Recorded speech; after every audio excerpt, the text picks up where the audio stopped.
बिहार भारत का ऐतिहासिक, सांस्कृतिक तथा सामाजिक दृष्टि से सबसे महत्वपूर्ण राज्य। इस राज्य की महिलाओं का सपना है विकास और प्रगति का। इसे सुनिश्चित करने के लिए बिहार सरकार दृढ़ संकल्पित है। बिहार सरकार राज्य की लगभग आधी आबादी यानी महिलाओं के जीवन को पूरी तरह सशक्त करने के लिए प्रयासरत है और इसकी शुरुआत हुई वर्ष 2006 से, जब मिला महिलाओं को पंचायती राज व्यवस्था एवं प्राथमिक विद्यालय की शिक्षक बहाली में 50% आरक्षण का अधिकार। बिहार सरकार के द्वारा 50% आरक्षण जो महिलाओं को दिया गया है, जिसके कारण मैं पंचायत समिति सदस्य बनी हूँ। बचपन का सपना मेरा आज साकार हुआ है एक सरपंच के रूप में। इसके अगले ही वर्ष 2007 में शहरी स्थानीय निकाय में भी मिला 50% आरक्षण का अधिकार। साथ ही वर्ष 2007 में बिहार देश का पहला ऐसा राज्य बना जहां विद्यालय में उपस्थिति बढ़ाने के उद्देश्य से सरकार ने बालिका साइकिल योजना की शुरुआत की। 2007 से साइकिल योजना की शुरुआत हम लोगों ने करा दिया तो कितनी बड़ी संख्या में लड़कियां हाई स्कूल तक भी पहुंचने लगी। अब तक कुल 174 करोड़ 36 लाख की राशि प्रदान की गई है, जिससे 8,71,000 बालिकाएं लाभान्वित हुई। अब बालिकाएं साइकिल से विद्यालय तक का सफर आसानी से तय करती हैं। सरकार द्वारा बालिकाओं के उत्थान के लिए कई सारे कदम उठाए गए, जैसे कि पोशाक योजना, साइकिल योजना। Not only that, we have better infrastructure at school, which includes world-class ICT lab, science lab and library. जिसके कारण बालिकाओं के नामांकन में भी खूब बढ़ोतरी हुई है। इससे महिलाओं की साक्षरता दर में 20% की वृद्धि हुई है। बिहार सरकार की 35% महिला आरक्षण नीति के तहत मुझे जॉब मिली और आज मैं as a prosecution officer Bihar में पोस्टेड हूँ। इसके लिए मैं बिहार सरकार की बहुत बहुत आभारी हूँ। बिहार की महिलाओं की उन्नति आज एक ऊंचे मुकाम पर है और ये सब मुमकिन हो पाया है बिहार सरकार के लगातार प्रयास से। महिलाओं के प्रति बिहार सरकार की संवेदनशीलता और महिलाओं के उत्थान हेतु बनाई गई नीतियों के कारण बिहार सरकार समझती है अपनी बेटियों की अहमियत, राज्य की महिलाओं का अधिकार। तभी तो सदियों से चली आ रही बाल विवाह और दहेज प्रथा जैसी सामाजिक कुरीतियों को और सख्त कानूनों का प्रावधान कर जड़ से भी खत्म किया। जिनका भी चाहे कोई मित्र कितना भी करीब क्यों न हो, अगर उनके कार्ड में साफ साफ लिखा हुआ नहीं है कि शादी में दहेज नहीं लिया गया है, उसी शादी में हम अटेंड करने जाएंगे, बाकी में तो हम नहीं जाएंगे। लड़की की उम्र जब तक 18 साल न हो और लड़के की उम्र 21 साल न हो तब तक शादी नहीं होना चाहिए। बाल विवाह मत होने चाहिए।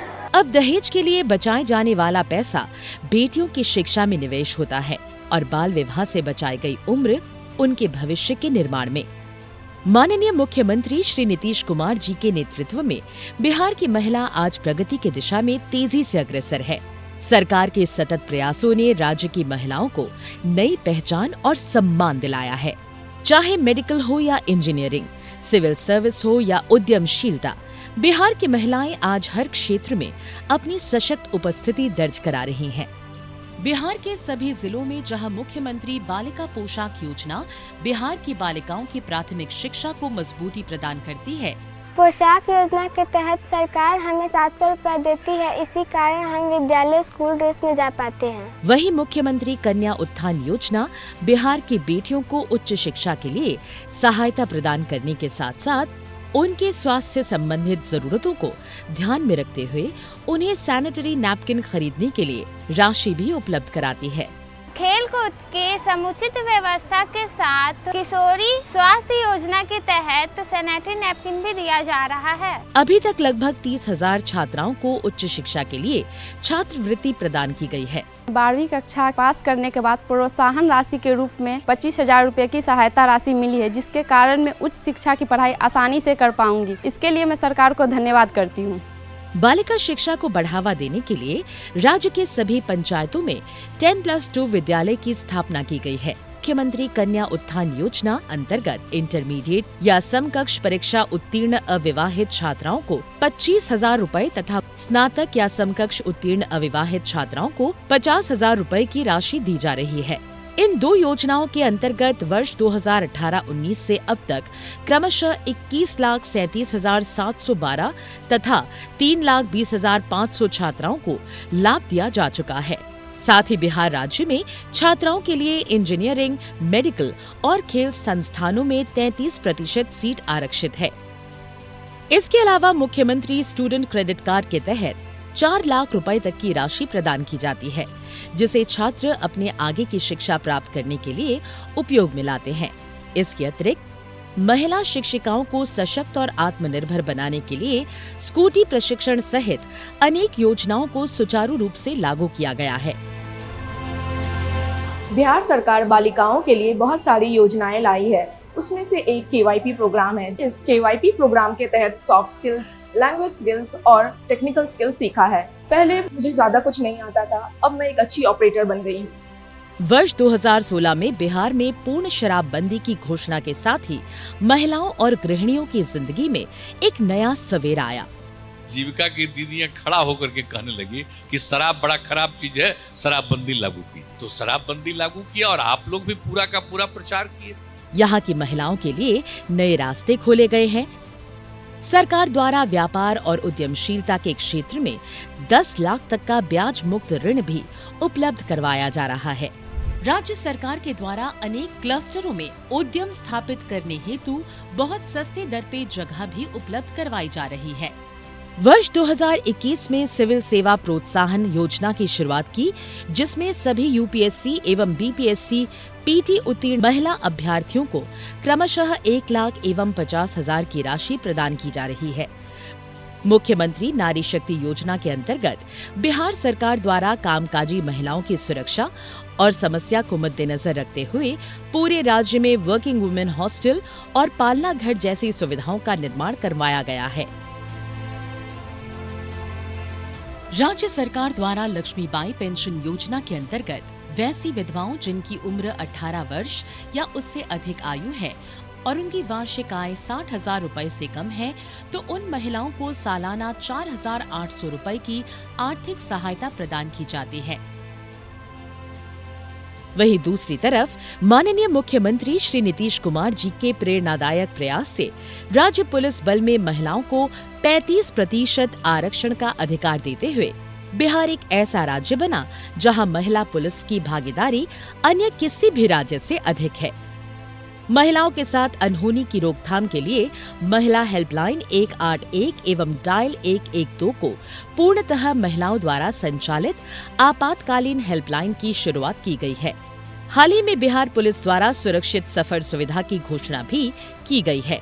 डायल 112 की सुविधा बिहार में 2022 में प्रारंभ किया था। जो कॉल टेकर्स हैं वो हमारी 100% महिलाएं हैं, जो हमारी लेडी कांस्टेबल्स हैं। सभी को समय समय पे सॉफ्ट स्किल की ट्रेनिंग देते हैं। डायल 112 पे जो महिला कांस्टेबल्स हमारी प्रतिनियुक्त हैं वो मुस्तैदी से और काफ़ी सहानुभूतिपूर्वक अपने कर्तव्यों का निर्वहन कर रही हैं।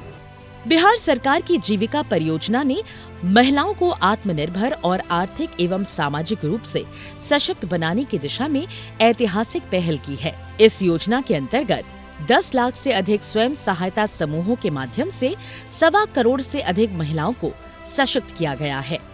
जीविका योजना का प्रमुख उद्देश्य महिलाओं को आर्थिक एवं सामाजिक रूप से सशक्त बनाने के साथ साथ उन्हें कौशल विकास, बीमा और वित्तीय स्वतंत्रता जैसी सुविधाएं उपलब्ध कराना है। साथ ही ये योजना विभिन्न सरकारी योजनाओं और विभागों के साथ समन्वय स्थापित कर महिलाओं को उद्यमिता की ओर प्रेरित कर रही है। जीविका दीदियों का काम वो सबसे महत्वपूर्ण काम है, ये जान लीजिए। आप ही लोगों के काम से समाज आगे बढ़ रहा है और समाज के हर तबके के लोग इससे जुड़े हैं। हिंदू, मुस्लिम, सिख, ईसाई कोई भी हो, सब लोग इसके साथ जुड़े हुए हैं। महिला उद्यमी के तहत बिहार सरकार के जरिए हमें 10 लाख रुपया का ऋण दिया गया, जिसमें 5 लाख रुपया सब्सिडी है और 5 लाख रुपया बिना ब्याज का हमें जमा करना है। मुख्यमंत्री महिला उद्यमी योजना के तहत बैग क्लस्टर, दीदी का सिलाई घर, विभिन्न विभागों के सहयोग से जीविका दीदी की रसोई का संचालन, मत्स्य पालन सहित माननीय मुख्यमंत्री की अभिनव पहल जल जीवन हरियाली अभियान में महत्वपूर्ण योगदान दे रही हैं। आज जीविका दीदियां ग्रामीण क्षेत्र में स्वास्थ्य, पोषण एवं स्वच्छता में सुधार की दिशा में निरंतर कार्य कर रही हैं। जीविका समूह में जुड़ने से मेरे जिंदगी में बदलाव आया है। अब मेरा आर्थिक स्थिति मजबूत हुआ है। इन दीदियों ने न केवल आर्थिक मोर्चे पर अपनी स्थिति मजबूत की है, बल्कि सामाजिक सुधारों में भी अपनी प्रभावी भूमिका निभाई है। उन्होंने माननीय मुख्यमंत्री की समाज सुधार गतिविधियों का समर्थन करते हुए शराबबंदी, बाल विवाह और दहेज प्रथा जैसी कुरीतियों के खिलाफ अपनी आवाज बुलंद की है। जीविका दीदियों के साहस और परिश्रम ने बिहार की महिलाओं को एक नई पहचान दी है और वे आत्मनिर्भरता की दिशा में तेजी से आगे बढ़ रही हैं। राज्य सरकार द्वारा महिला सम्मान हेतु शौचालय निर्माण घर का सम्मान की दिशा में कार्य करते हुए लोहिया स्वच्छ बिहार अभियान का क्रियान्वयन किया जा रहा है। इसके तहत 1 करोड़ से अधिक शौचालय का निर्माण किया गया है। साथ ही सार्वजनिक शौचालयों में सैनिटरी नैपकिन वेंडिंग मशीनें भी लगाई गई हैं। राज्य सरकार द्वारा अत्यंत निर्धन परिवारों के लिए सतत जीविकोपार्जन योजना का क्रियान्वयन किया जा रहा है। इस योजना के तहत लक्षित परिवार को एकीकृत संपत्ति सृजन हेतु 60,000 से 1 लाख रुपए तक प्रति परिवारों को निवेश में सहयोग दिया जा रहा है। इतना ही नहीं, जीविकोपार्जन फलीभूत होने तक प्रति परिवार को 1,000 रुपए प्रति माह अगले 7 माह के लिए सहायता राशि देने का भी प्रावधान है। 2018 में सतत जीविकोपार्जन योजना की शुरुआत कराई और उस सतत जीविकोपार्जन योजना के माध्यम से इन लोगों को सहायता दी गई। तो आज मुझे खुशी हो रही थी कि सतत जीविकोपार्जन योजना से भी जो लाभ मिला उसके बारे में हम देख रहे थे। बहुत अच्छे ढंग से उन लोगों ने कहा कि इतना रुपया मिला और इससे अब हमारी आमदनी इतनी हो रही है, तो ये सब खुशी की बात है। तो सतत जीविकोपार्जन योजना से भी लोगों को लाभ दिया गया। बिहार की महिला हर क्षेत्र में सशक्त हो, शिक्षित हो, सुरक्षित हो एवं सक्षम हो, इसको सुदृढ़ करने के लिए राज्य सरकार दृढ़ संकल्पित है। नारी का सपना हो रहा साकार, हर कदम पे साथ निभा रहा बिहार सरकार।